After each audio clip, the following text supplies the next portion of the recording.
In another blow to Trump's immigration crackdown, a federal judge today blocking the administration from deporting hundreds of Guatemalan children who had crossed the border without their families. This emergency order came after the court was notified the children were in the process of being removed from the U.S. So the attorneys representing these kids say it's an attempt to send them back to their home countries in a way they argue is against the law. Our immigration reporter Armando Garcia joining us now with the story. So what is the status? What's the status of these kids?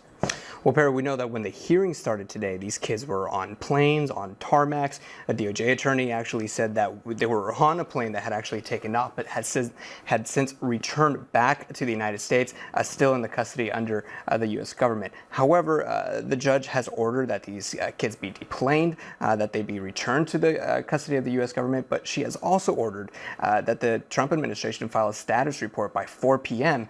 detailing the whereabouts of these kids. It's now 5-something, and they haven't done it yet. So, I mean, this is happening as we're speaking right now. As we're speaking right now. So these lawyers who are representing the children, what's their argument on what's illegal in this whole thing?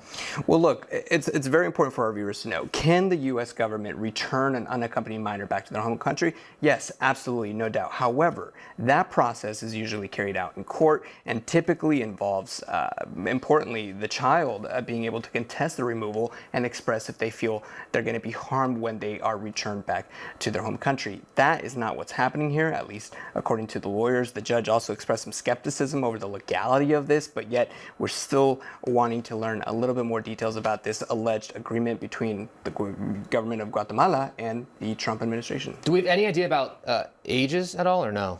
We believe these kids are between 10 to 17, so these are minors by all intents and purposes, which means that they are allotted certain rights, even those that are in current removal proceedings.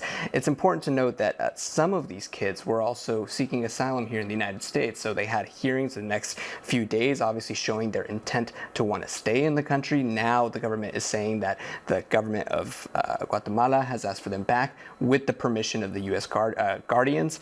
Some of the declarations filed in court by some of these kids contest that. Armando, thank you for that very important report. Appreciate your time. Thank you. Thanks, Barry.